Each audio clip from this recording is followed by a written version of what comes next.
de résumer plus ou moins les différentes étapes ou revenir sur les différentes étapes pour ceux qui n'étaient pas présents hier, afin d'avoir une notion de ce que nous avons pu recevoir hier par la grâce de Dieu. Donc nous avons parlé sur les étapes de l'appel de Dieu, et donc nous avions notre sous-thème qui était du choix divin à l'accomplissement de la destinée.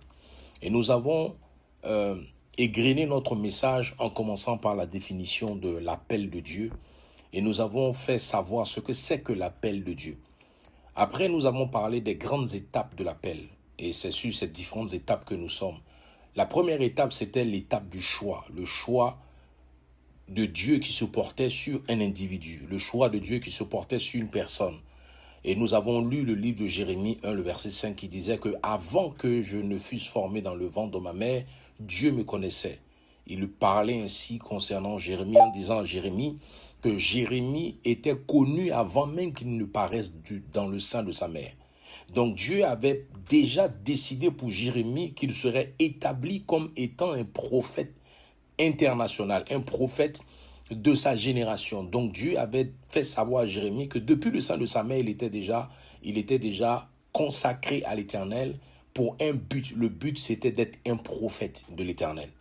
Et nous avons continué à la deuxième étape où nous avons parlé de la révélation de l'appel. Donc, dans la révélation de l'appel, Dieu t'amène à avoir la révélation de l'appel auquel Dieu t'appelle. C'est-à-dire que tu commences à comprendre réellement ce à quoi tu es appelé. Quelle est la mission que Dieu t'assigne sur cette terre? Quel est l'objectif que Dieu voudrait atteindre avec toi? Quels sont les enjeux?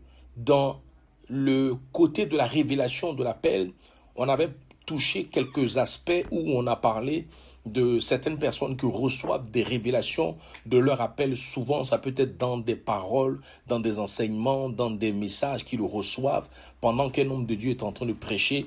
Automatiquement, tu peux recevoir une révélation de ton appel. On a parlé aussi de la révélation de l'appel par la prophétie. Un homme de Dieu peut révéler ton appel par une prophétie, ou Dieu lui-même peut te révéler ton appel par une prophétie. On a parlé aussi des rêves, on a parlé des songes, où Dieu peut se révéler à toi dans des songes pour te faire savoir ce qu'il veut faire avec toi. On a parlé aussi du fardeau spirituel qui pesait sur la personne pour l'amener à savoir que Dieu l'appelle dans un secteur bien déterminé. On a parlé aussi de la passion qui persiste. Il y a une passion qui t'anime, il y a une flamme en toi qui est activée. Et on a parlé aussi de la visitation divine. Dans la visitation divine, on faisait allusion aux anges de Dieu qui pouvaient même se révéler à certaines personnes afin de pouvoir leur donner des orientations bien précises de ce que Dieu attendait d'elles. À la troisième étape, nous avons parlé de l'étape de la séparation. L'étape de la séparation, nous avons vu dans le livre de Galates 1, le verset 15, que Dieu n'avait pas mis à part, Dieu nous avait mis plutôt à part dès le sein de notre mère. Donc quand Dieu te met à part, cela voudrait dire que tu ne peux pas t'associer à tout le monde, tu ne peux pas te mélanger à tout le monde. Dieu a un plan bien précis pour toi. Donc toi, tu ne fais pas partie de la masse, tu fais partie de ceux qui sont sélectionnés, de ceux qui sont choisis par Dieu. Donc Dieu va faire de sorte que ceux qui pouvaient faire un obstacle à ce que Dieu a prévu pour toi soit éliminé, soit séparé de toi. Donc Dieu va créer une forme de détachement. Quand tu es dans le monde, attaché au monde, Dieu va créer un genre de détachement au monde. Dieu va te permettre d'avoir une certaine vie qui plaît à Dieu, une vie de sanctification. À la quatrième étape, nous avons parlé de l'étape du désert.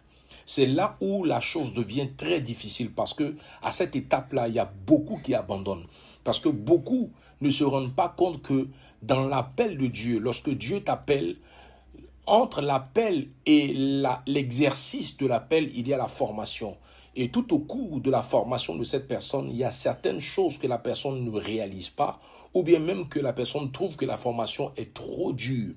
Parce que Dieu va t'emmener à son école, l'école où dans le désert, il t'attire dans le but d'avoir une intimité avec toi, un échange personnel avec toi. C'est dans le désert que Dieu va t'apprendre qui tu es véritablement.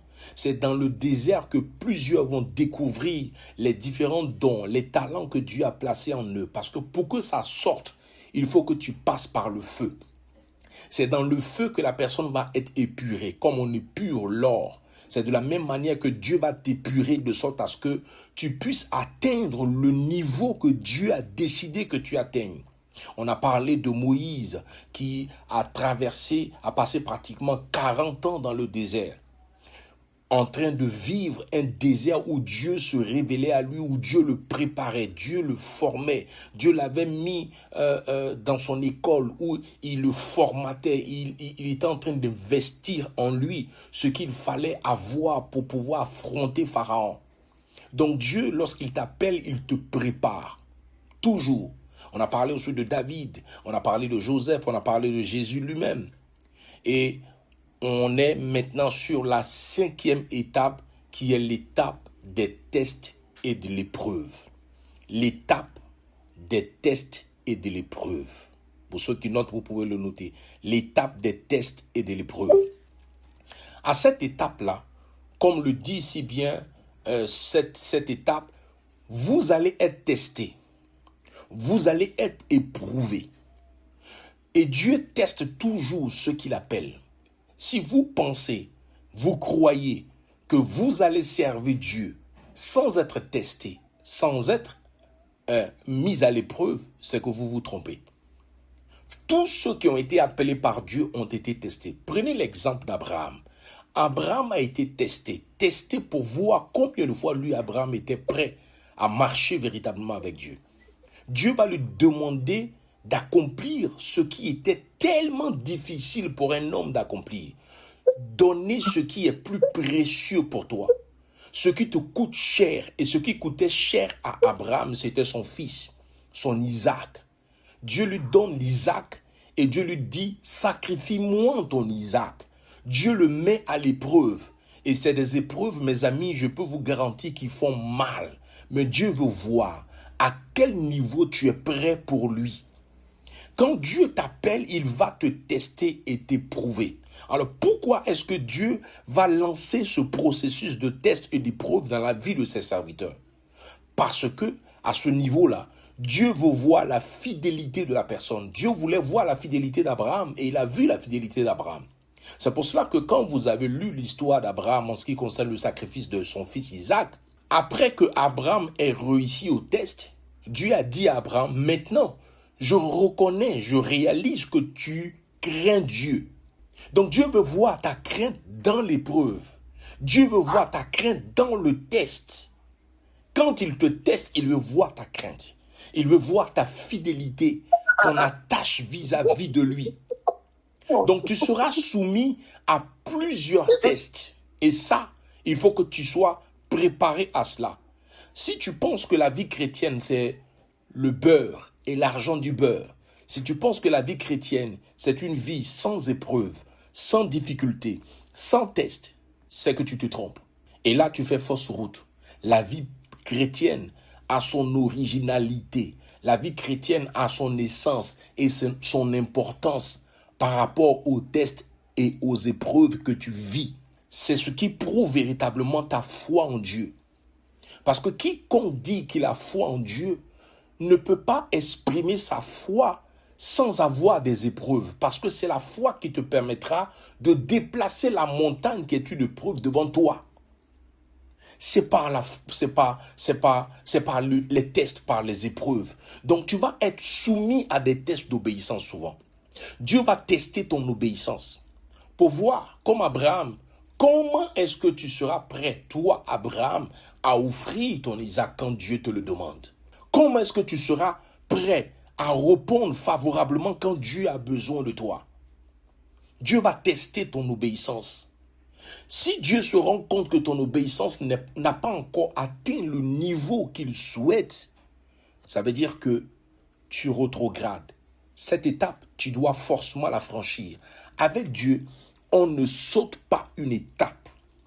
Si tu sautes une étape, ça te rattrape devant.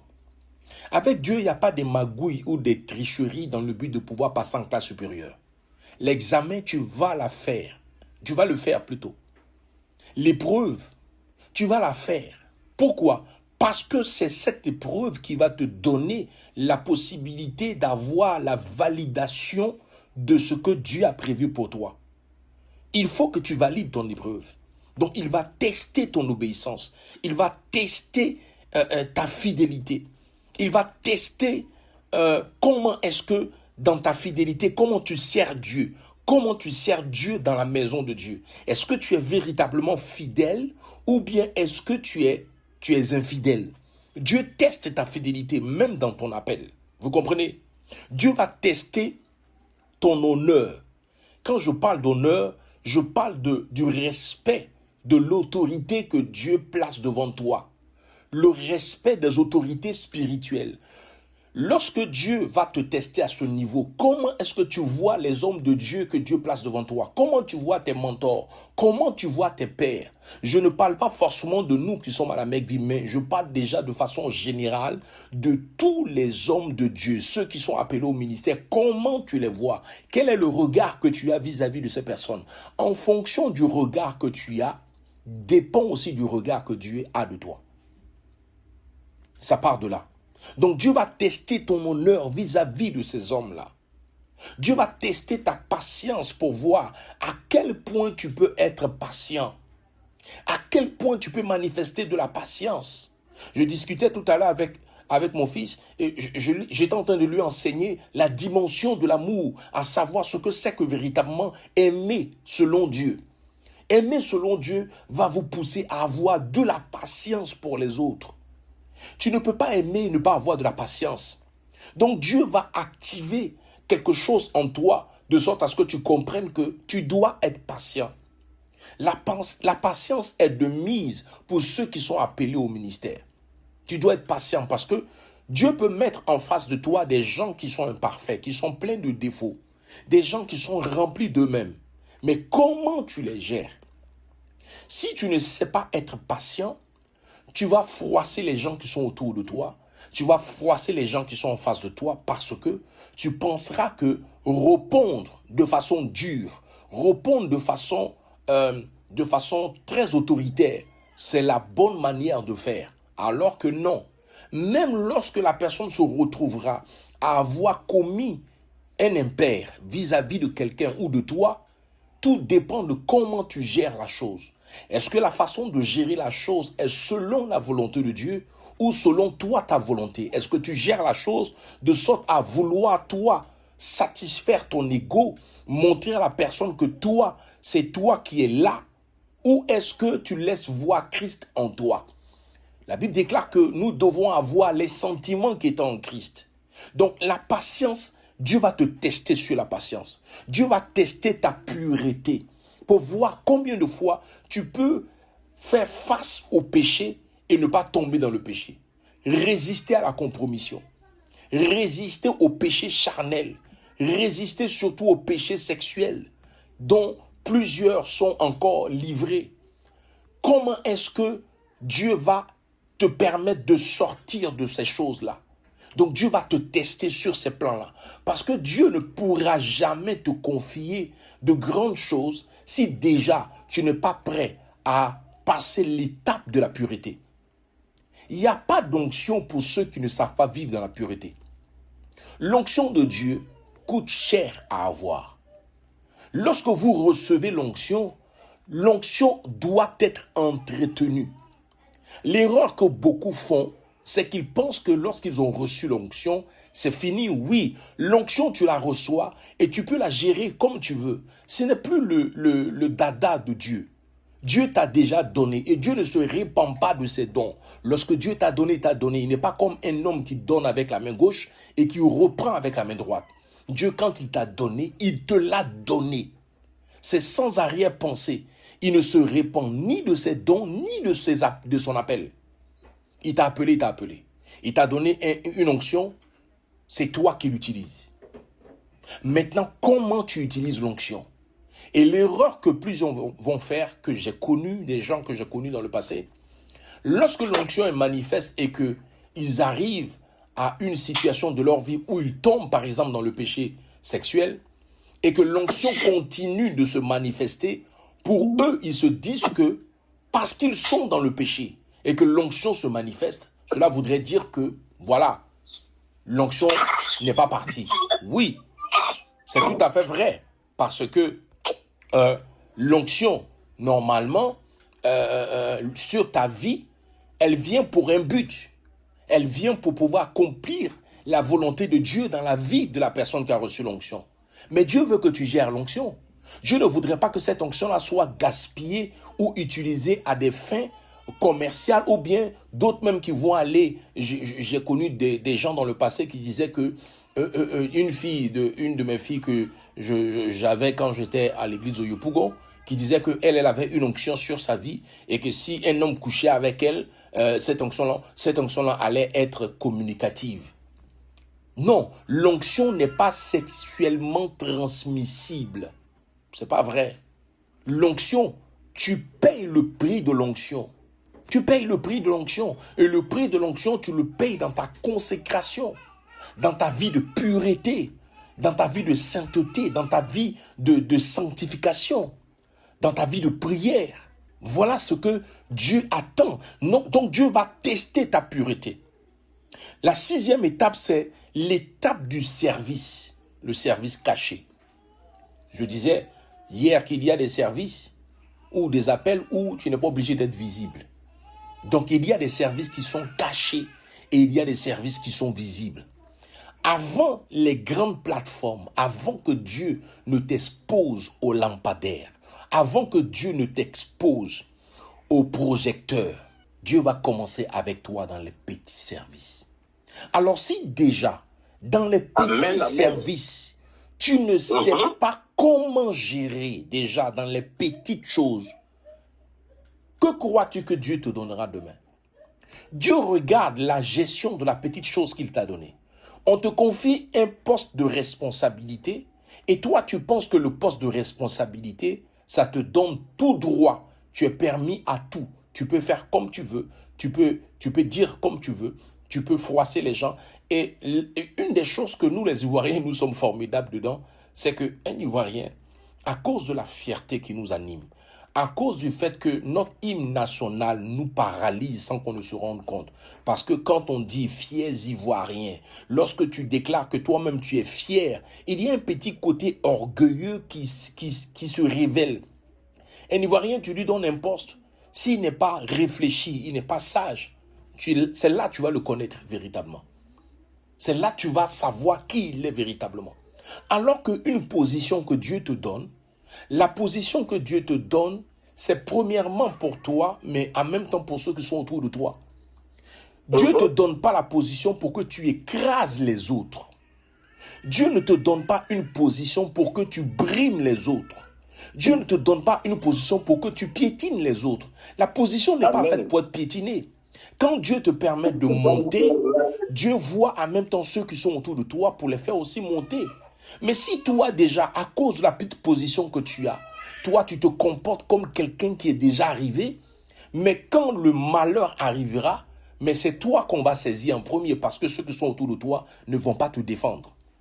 Donc Dieu regarde à ton service dans les petites choses. Les petites choses. Comment est-ce que tu gères dans la maison de Dieu déjà commencé? Comment est-ce que quand tout le monde est en train de partir, et puis toi tu es là en train de placer, de ranger les chaises, de ranger les instruments. Dieu regarde, toi tu penses que tu le fais juste, bon peut-être pour faire plaisir aux hommes de Dieu et tout. Mais Dieu regarde à ces petites choses, à ces choses insignifiantes. Les choses dont les gens se disent, non, bon, c'est les petits qui font ça. C'est les gens qui n'ont pas de valeur qui font ça. Écoutez, des gens qui ont compris, en ce qui concerne le service de Dieu, peu importe ce que tu fais dans la maison de Dieu, pour Dieu, c'est significatif. Pour Dieu, c'est important. Vous allez par exemple dans une big church comme l'église de Canaan Land, vous voyez des gens qui sont assis dans la société. Je ne parle pas des gens à peu près. Je parle des gens qui sont assis financièrement, des gens qui sont positionnés dans la société, mais qui viennent servir dans la maison de Dieu comme étant des balayeurs. Voici le niveau d'humilité que Dieu veut pour ceux qui sont appelés. Et quand je parle d'appel, ce n'est pas uniquement que les hommes de Dieu. Chacun d'entre nous, nous avons reçu une onction. Il y a quelque chose que Dieu nous a appelés à accomplir sur cette terre. C'est un appel. Donc déjà, Dieu regarde à cela. Dieu regarde aux petites choses qu'il te confie, aux petites responsabilités. À comment est-ce que tu gères les gens les plus petits? Comment tu les prends? Quel est le type d'intérêt, de respect, de considération que tu donnes aux plus petits? Tout ça, Dieu regarde. Et c'est ça que Dieu comptabilise et demain, il te positionne. Parce que si Dieu sait qu'il t'a appelé comme étant berger et que tu prends bien soin de son troupeau, mais Dieu te confie d'autres choses. Mais si Dieu t'appelle comme berger et que toi, une âme se perd et que ça ne te dit rien, c'est qu'il y a un problème. Comment est-ce que Dieu pourra te confier de grandes choses? Dieu commence par les petites choses et après maintenant, il voit comment tu gères ces petites choses et il fait grandir au fur et à mesure. Regardez David. David gardait les brebis. C'était un berger. Mais de berger parce que Dieu a vu comment est-ce qu'il prenait soin des brebis. Dieu lui a donné parce que là, Dieu le préparait déjà à la gestion des hommes. Donc l'image des brebis, c'est l'image des hommes que Dieu allait lui donner plus tard à gérer. Donc comment il gérait les brebis? David gérait les brebis de son père de sorte à ce que... Et en plus, vous vous rendez compte que ce ne sont pas ses brebis. Ce sont les brebis de son père. Donc les brebis dans la maison de Dieu ne sont pas pour le pasteur, mais ce sont les brebis du Seigneur. Donc il garde les brebis de son père, de sorte à ce que quand le lion arrive, il combat le lion et l'ours pour une seule brebis. C'est à ce type de service-là que Dieu appelle ses serviteurs. Donc David savait garder les brebis de Dieu. Élisée servait auprès d'Élie. Élisée servait auprès d'Élie. Combien sont ceux qui sont prêts à servir auprès de quelqu'un? Beaucoup ne veulent pas servir. Beaucoup ne veulent pas servir quelqu'un, mais ils veulent en fait la position. Non. Dans le service de Dieu, tu commences au bas de l'échelle et puis Dieu te fait grandir progressivement. Élisée servait Élie. Quand Élie est monté, c'est Élisée qui a reçu la double portion. Josué servait auprès de Nun, de Moïse. On disait Josué, fils de Nun, serviteur de Moïse. Il servait Moïse. Quand Moïse n'était plus là, la passation a été faite à Josué, a été donnée à Josué pour continuer l'œuvre. Et c'est comme ça que ça fonctionne. Il ne peut pas avoir un Élie sans un Élisée. C'est pas possible. Il ne peut pas avoir un Moïse sans un Josué. Obligatoirement. Obligatoirement, s'il y a Élie, c'est qu'il y a Élisée qui est là. Mais quand Élisée doit comprendre de sorte à ce que lui, il ne soit pas comme certains qui se comportent comme Géasi. Parce qu'il y a des fils qui sont comme des Géasi, qui sont pressés avant le temps. Dieu cherche des gens qui ne sont pas pressés, qui fonctionnent par rapport au temps, qui vivent en fonction du timing que Dieu a fixé pour eux. Donc, il ne peut pas avoir de Moïse sans Josué. Il ne peut pas. Maintenant, le danger actuel, c'est de vouloir prêcher sans servir. Et c'est ce que nous voyons. Beaucoup sont pressés à prêcher sans vouloir servir. Ta prédication ne sera pas efficace lorsque tu ne sais pas servir. C'est lorsque tu sauras servir que ta prédication aura un sens et aura du poids. Tout part de ton service. Tout part de là. Beaucoup veulent diriger sans être formés. Comment pourras-tu diriger sans que tu ne puisses avoir les bases, les fondamentaux, ce qui est élémentaire? Tu ne peux pas décider d'aller dans une classe de terminale lorsque tu n'as pas encore passé la classe de CM2. Il faut passer par la classe de CM2 pour arriver en terminale. Ça commence déjà tout doucement et puis après tu montes. Avec Dieu, c'est de façon sans crescendo. Sans crescendo. Amen. Tu montes progressivement. Dieu ne te fera pas monter un coup. Tout ce que vous voyez qui sort tout d'un coup sans un parcours, c'est un feu étranger. C'est un feu étranger. À moins que la personne ait été préparée dans le secret avec Dieu. Et puis Dieu décide de le mettre sous les projecteurs. Et vous voyez la gloire de Dieu qui se manifeste vis-à-vis de ces personnes-là. Mais quelqu'un qui sort de nulle part, on ne connaît ni son parcours, on ne sait rien du tout de la personne. Et puis tout d'un coup, il y a un problème. On doit voir le parcours de David. Il a été derrière les brebis jusqu'à ce qu'il se retrouve au palais. On doit voir ça. Voilà, on doit voir ça. Amen. Donc, beaucoup aussi veulent régner sans porter leur croix. Tu as une croix à porter. Tu as une croix à porter. Tu dois porter ta croix tous les jours que Dieu fait. Jésus disait que celui qui veut me suivre, qu'il porte sa croix. Qu'il porte sa croix. Et qu'il doit mourir de lui-même. Mourir en soi-même, c'est la chose la plus difficile. Renoncer à toi-même, c'est la chose la plus difficile à faire. Il est facile de renoncer à des biens que tu puisses avoir. Il est facile de renoncer à une voiture. Il est facile de renoncer à un bien quelconque, mais il est difficile de renoncer à soi-même. Mais c'est là que Jésus t'attend. Il veut que tu renonces à toi-même. Ta vie actuelle doit mourir et laisser maintenant la résurrection de la personne nouvelle. Le toi avant existe toujours. Et donc, il y a un choc entre les deux. Le toi d'aujourd'hui veut s'affirmer, mais il y a le toi d'hier qui est toujours là, qui lutte encore avec le toi d'aujourd'hui. Alors que le toi d'aujourd'hui doit transcender, grandir, atteindre des niveaux, sans que hier ne puisse affecter le présent. Il est important que tu puisses arriver à mourir totalement. Comment est-ce que tu sauras que tu es véritablement mort dans le Seigneur? C'est lorsque certaines choses t'arriveront que ça ne te dira plus rien. Regarde un peu comment est-ce que tu étais hystérique quand hier il y a des choses qui te faisaient et puis tu n'arrivais pas à supporter. Et puis aujourd'hui, ça ne te dit plus rien. Ça veut dire que quelque part, Dieu a fait un travail, tu es mort en toi-même. Si quelqu'un est en Christ, il est une nouvelle créature. Les choses anciennes sont passées. Voici, toutes choses sont devenues nouvelles. Et ça doit être le leitmotiv de quelqu'un ce soir. À savoir que Dieu t'attend dans les nouvelles choses, pas dans les anciennes. Ton ancienne vie, qu'est-ce qu'elle t'a rapporté? Ton ancien toi, qu'est-ce qu'il t'a apporté? Il ne t'a rien apporté. Mais cependant, tu continues à t'accrocher à ton ancienne vie.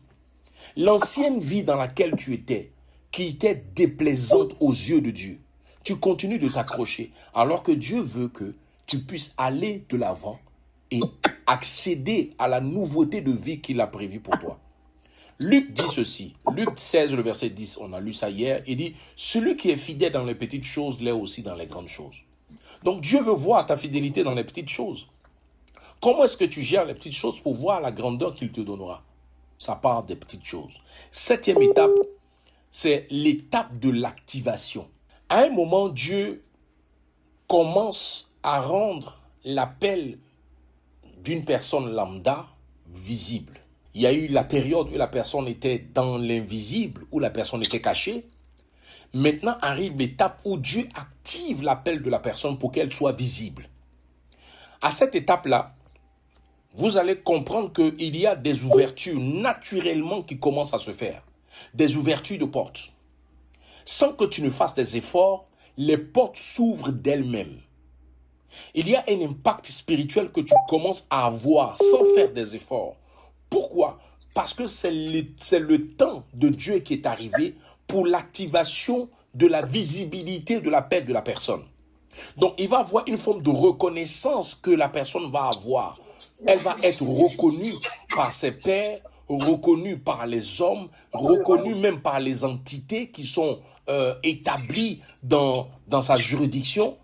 En ce moment-là, Dieu commencera à faire de cette personne une entité territoriale. Ça veut dire que de la même manière qu'il y a des entités territoriaux, de cette même manière, Dieu va faire de la personne une entité territoriale. Ça veut dire quoi? Ça veut dire que dans chaque secteur, il y a des entités qui gèrent les secteurs. Vous comprenez?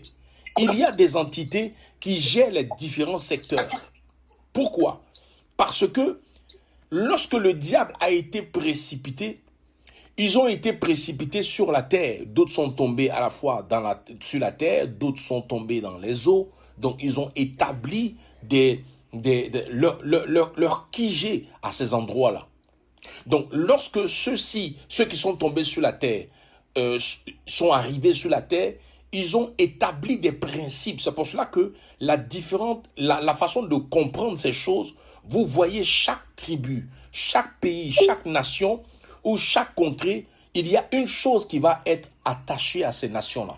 Vous prenez par exemple les Congolais, on sait comment est-ce que les Congolais fonctionnent. Il y a une ligne qui permet qu'on puisse distinguer tout de suite que ça, c'est un Congolais. Et ce Congolais-là, il est Congolais à cause de quoi? À cause des principes inculqués par les entités territoriaux. Voilà comment ça fonctionne. Donc Dieu va maintenant établir des généraux territoriaux là où ces entités territoriales sont là et ils règnent. Pourquoi? Parce que là où ils règnent, ils imposent leur dictat au niveau de la société. C'est ce que eux, ils ont décidé qui se fait. Donc Dieu maintenant va commencer à envoyer des gens pour contrer leur influence, pour contrer leurs actions dans la vie de ceux qui sont sur ce territoire-là. C'est pour ça que vous allez voir des serviteurs de Dieu que Dieu va établir. Et quand il les établit, ils sont comme une forme de parapluie que Dieu permet que ces gens-là soient protégés, gardés. Donc, première des choses, vous allez voir l'ouverture, l'impact, la reconnaissance et l'autorité qui se dégage lorsque la personne rentre dans l'étape de son activation. Vous voyez aussi les fruits qui se dégagent. La Bible dit, vous les reconnaîtrez à leurs fruits. Donc vous voyez l'onction qui se multiplie. Vous voyez l'huile de Dieu qui coule sur la personne et vous voyez le résultat que Dieu fait avec la personne. Les opérations que Dieu permet à la personne de manifester, de vivre. Vous voyez, prenez l'exemple de David. David a été oint longtemps avant de régner de façon officielle. Donc, il a eu un temps de préparation et après, il a été oint. Donc, entre l'onction et la manifestation de l'onction, souvent, il y a un délai. Il y a un petit délai. Mais ce délai-là, il n'est pas long.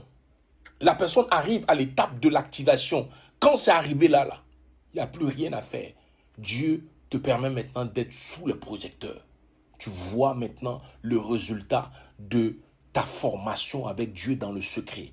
Dieu a pris le soin de te préparer étape par étape jusqu'à ce que tu arrives à ce niveau-là. Amen. On atterrit maintenant sur la 8e étape, qui est l'étape de l'opposition. Donc, lorsque tu es mis sous le projecteur, ce n'est pas fini. Il y a des oppositions qui vont se manifester. Chaque véritable appel de Dieu va attirer toujours des combats. Tu ne peux pas être un appelé de Dieu et puis ne pas vivre des combats. Ce n'est pas vrai. Chaque vrai appelé de Dieu est toujours combattu.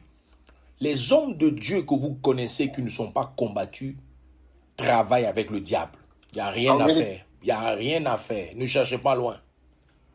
Un homme de Dieu authentique qui est de Dieu, qui dérange le royaume des ténèbres, il sera persécuté, il sera attaqué. Ça, c'est clair et net. Pourquoi?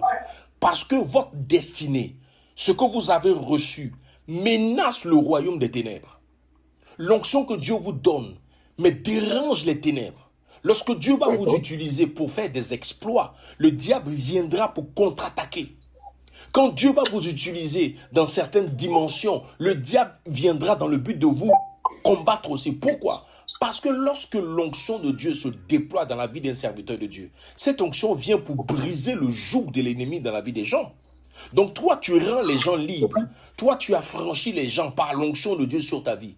Mais celui dont la personne était liée, celui qui était l'esclave de l'esprit qui le liait, quand tu l'as libéré entre les mains de cet esprit-là, mais l'esprit reviendra vers toi pour t'attaquer. Ah oui, ça fonctionne comme ça. L'esprit viendra t'attaquer parce que tu as libéré quelqu'un qui ne devait pas te libérer. Selon le contrat, selon la clause du contrat, la personne ne devait pas être libérée. La personne devait rester sous cette emprise-là parce que elle est reconnue dans le monde spirituel appartenant à cette entité-là. Pourquoi? Parce que les parents ont offert la personne de façon légale au génie de la famille. Donc le génie de la famille, pour lui, c'est un droit que la personne soit appartenant à ça, la personne appartienne à ce génie-là. Mais donc toi, qui as reçu l'onction de Dieu, tu viens, tu pries pour la personne, et puis la personne est libérée, mais l'esprit qui a été chassé viendra contre toi. Il viendra t'attaquer, il viendra te combattre. Ah oui, il va te combattre, il va t'attaquer. Et donc, si un homme de Dieu n'est pas attaqué, il y a un problème. Quels sont les différents types d'opposition qu'on peut rencontrer? La première opposition que vous pouvez rencontrer, c'est le rejet. En tant que serviteur de Dieu, souvent vous êtes rejeté. Jésus a été rejeté dans sa contrée.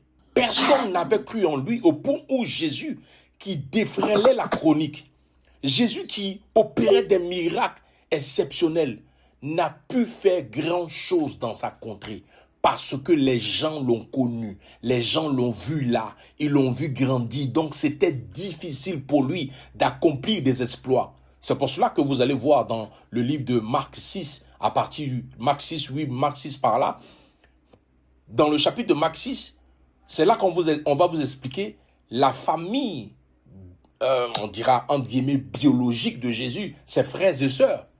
Parce que ceux qui le voyaient opérer étaient tellement scandalisés, ils étaient tellement choqués de savoir que, mais ce n'est pas le petit Jésus que nous avons vu grandir ici. Ce n'est pas le fils de Joseph, ce n'est pas le fils de Marie, ce n'est pas le frère de Simon, de Jude, de qui d'autre encore? De Jacques.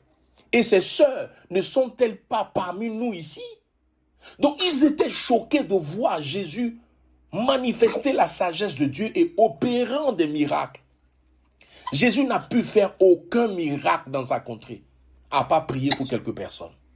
Donc souvent, il peut y avoir un handicap de là où tu proviens, de là d'où tu viens. Les gens auront des difficultés à croire en toi parce qu'ils t'ont vu grandir. Ils auront des difficultés. Ils ont vu Jésus grandir et ils voyaient comment est-ce que Jésus était. Ils se disaient non, ce n'est pas possible. Ce n'est pas possible. C'est pas possible. Donc, le rejet va être manifesté. C'est une opposition. La jalousie, lorsque Dieu commencera à faire des choses avec toi, les gens vont commencer à te jalouser, mais pour rien. Pour 2 fois rien. Pas que tu as fait du mal à quelqu'un. Pas que tu as tué quelqu'un. C'est juste parce que la grâce que Dieu a libérée sur ta vie dérange d'autres. Pour eux, c'est eux qui devaient avoir cette grâce et non pas toi. Pour eux, ce n'est pas toi qui devais être enfant, c'est eux. Pour eux, ce n'est pas toi qui devais diriger la Mecque Vie Paris, c'est eux. Voilà comment est-ce que la jalousie naît dans le cœur des gens. Pourquoi? Parce que la grâce que Dieu peut déverser sur ta vie peut susciter de la jalousie. Tu es avec ta sœur et puis la sœur voit qu'il y a quelque chose sur toi qui dérange. Il y a quelque chose que Dieu te permet de réussir. Tu brilles. Donc il y a une jalousie qui naît dans son cœur vis-à-vis de toi alors que tu ne lui as rien fait. Pourtant, quand on vous pèse même là, elle pèse plus que toi. Mais elle te jalouse. Dans ton travail, on te jalouse parce que toi, on dit que toi, tu es différent des autres. Amen, papa. Tu es différent des autres. Mais tu es différente, ce n'est pas toi qui as décidé d'être différente. Dieu t'a fait ainsi. Si moi, je suis chic, est-ce que c'est mon problème? Est-ce que ça là, c'est un péché? Je n'ai pas volé. Voilà, Dieu m'a fait ainsi. C'est la grâce que je transporte. Donc, il y a des grâces que Dieu t'a faites que tu transportes, mais qui va déranger les gens. Ça dérangera toujours les gens. Les gens seront toujours fatigués de te voir. Parce que quand ils te voient, ils ont un genre de gourmet, ça les fatigue, ça les énerve. Ils ne savent même pas comment ils vont faire avec toi. Parce qu'ils font tout. Il y a d'autres même là qui vont jusqu'à dans la nuit, dans le but de faire des pratiques contre toi pour que toi tu tombes. Mais tu ne tombes jamais. Amen. Ils font tout, mais tu es toujours là. Tu es comme Bassa Kelengbe. On te jette comme ça. Hein? Quand tu tombes là, tu tombes toujours sur tes pattes, comme le chat. Jamais tu tombes sur ton dos. Jamais. Pourquoi? Parce que Dieu est avec toi et sa grâce marque la différence. Dieu a dit à Paul, ma grâce te suffit.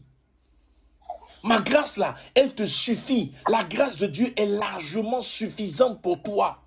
Pour susciter de la jalousie. Joseph s'est levé un matin. Il dit, j'ai fait rêve. Vous tous là, vous êtes prosternés devant moi. Il a eu problème. Ses frères ont commencé à le jalouser, à le haïr, jusqu'à la finalité, chercher à le tuer. Il y a des gens, mes amis, qui cherchent à vous tuer. Il y a des gens qui veulent ôter la vie à vos vies. Pourquoi? Parce qu'ils sont dérangés de ce que Dieu est en train de faire avec vous.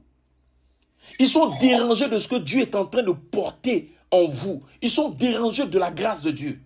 Mais ça, ce n'est pas ton problème. Et quand ces choses-là se produisent, ce que Dieu attend de toi, ce n'est pas que quand tu sais même que celui-ci est ton ennemi, tu ne le haïs pas.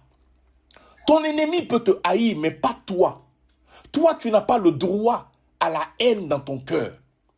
Ce que tu dois avoir dans ton cœur et donnant le droit à Dieu de te donner d'avoir de l'avance et de monter davantage, c'est l'amour. C'est pour ça que Jésus disait, aimez même vos ennemis.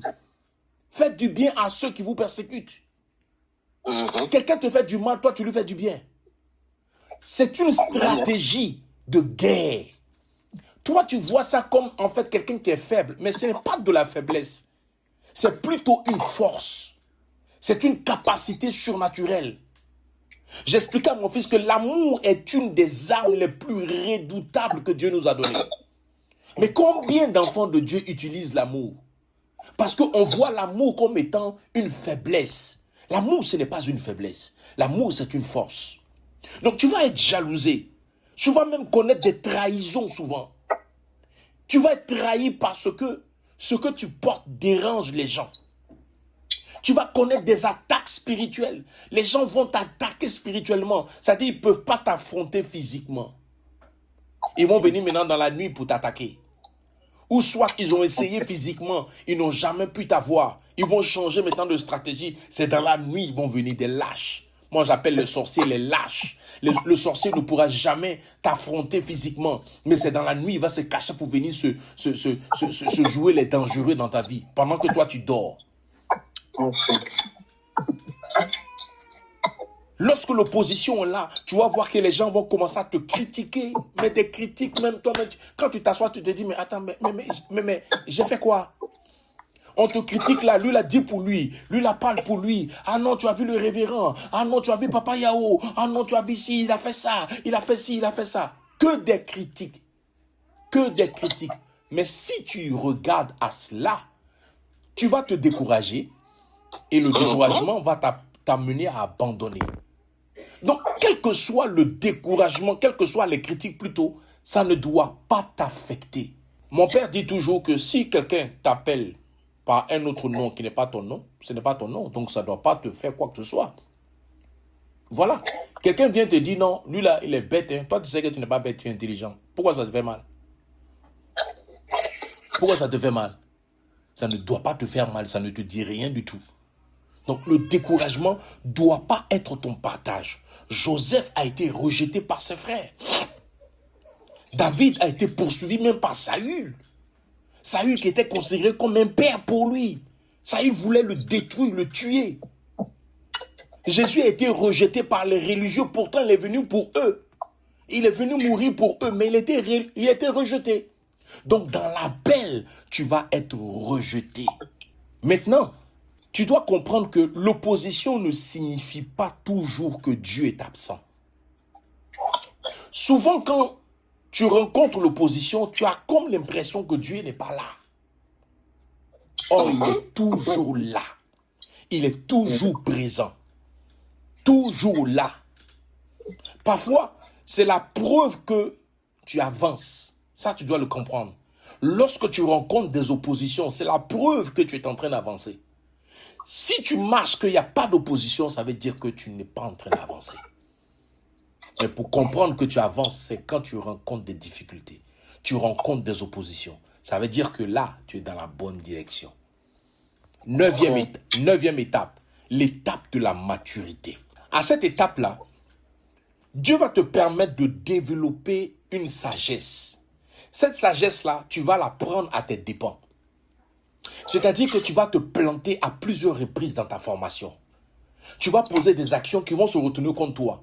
Ça t'enseigne la sagesse. Demain, tu sais que ça, tu ne dois pas faire ça comme ça. Tu vas poser une action qui va se retourner contre toi. Demain, dans ton futur, tu ne poseras plus l'action de la même manière. Tu feras différemment. Pourquoi? Parce que tu as commencé à avoir de l'expérience dans l'appel. Donc l'expérience va être pour toi un point fort qui se manifestera en sagesse. Tu commenceras à poser des actions, les gens diront il est sage. Mais la sagesse là, tu l'as appris à tes dépens. Avant, tu faisais les choses différemment, mais aujourd'hui, tu fais aussi différemment parce que tu apprends de tes erreurs. Ce n'est pas parce que tu es appelé en tant que leader que tu ne peux pas te tromper. Tu peux te tromper en tant que leader. Mais la force d'un leader, lorsqu'il s'est trompé, il a le courage de dire et de reconnaître qu'il s'est trompé. C'est ça le vrai leader. Lorsque vous êtes à l'étape de la maturité, vous allez connaître une stabilité. Une stabilité pratiquement sur tous les plans. Il va avoir une forme de maîtrise de soi. La maîtrise de soi, cette maîtrise-là, elle va vous amener à une dimension où il y a certaines situations qui pouvaient vous heurter dans le passé, qui ne vous heurtent plus. Vous maîtrisez pratiquement vos émotions. Dieu va à la fois aller dans la dimension du discernement avec vous. Discerner les choses, discerner les esprits. Dieu va manifester une forme d'amour en vous. Le vrai amour selon Dieu, pas l'amour selon les hommes. L'amour de Dieu, il est différent de l'amour des hommes. Quand Dieu décide d'aimer, Dieu n'aime pas avec des réserves. Or, l'homme aime avec des réserves. L'homme aime avec des calculs. L'homme, quand il dit qu'il t'aime parce qu'il a un intérêt qui le pousse à t'aimer. Dieu ne t'aime pas parce qu'il a un intérêt avec toi. Dieu t'aime un point barre. C'est pour ça que je dis toujours aux gens que si tu dis que tu es une femme et que tu arrives à justifier pourquoi tu l'aimes, c'est que tu l'aimes pas. Si on te demande pourquoi tu l'aimes, je l'aime parce qu'il est beau, c'est que tu l'aimes pas. Si on te demande pourquoi tu l'aimes, je l'aime parce qu'elle est belle, c'est que tu l'aimes pas. L'amour ne peut pas s'expliquer. Quand on te demande pourquoi tu l'aimes, je ne sais pas, je l'aime, c'est tout. Pourquoi tu l'aimes? Je ne sais pas, je l'aime comme ça, je l'aime. Ça, c'est le vrai sens littéral même de l'amour. Tu ne sais pas l'expliquer. Tu ne sais pas comment donner une explication à ce que tu ressens pour la personne. Quand tu arrives à traduire, tu arrives à mettre une forme de traduction sur ton amour pour quelqu'un, ça veut dire que tu n'as pas encore aimé la personne. Donc, les hommes à qui les femmes ont demandé, chérie, pourquoi tu m'aimes? Et puis tu dis, non, je t'aime parce que tu es belle. Mon ami, c'est que tu ne l'as pas encore aimé. Papa, c'est que... Tu ne l'as pas encore aimé. L'amour vrai. Dieu a tant aimé. Et puis il a donné. Toi, tu aimes tant, mais tu es radin. Tu aimes tant, mais tu ne peux pas réagir. Non, quand Dieu, il aime, il veut voir les actions qui émanent de ton amour. Un appel immature peut te détruire toi-même et puis détruire les personnes qui sont autour de toi. C'est pour ça que vous allez voir des prophètes qui s'élèvent eux-mêmes ou qui s'autoproclament eux-mêmes prophètes et qui deviennent des dégâts ambulants pour eux-mêmes et pour ceux qui sont autour. Parce que de par son appel, entre guillemets, il va détruire la vie des gens parce qu'il n'aura pas compris les différentes notions des choses de l'esprit. Il pensera que ce qu'il fait, c'est ce qui est normal, alors qu'il est en train de faire mal. Et en faisant de la sorte, il est en train de détruire des vies. Et il ne se rend même pas compte. Vous allez avoir des jeunes serviteurs de Dieu fougueux, à la fois qui finit de prêcher, mais c'est lui qui appuie les têtes de toutes les femmes dans l'église. Il couche gauche, il couche droite. Il escroque ici. Des dégâts collatéraux. Des dégâts. Pourquoi?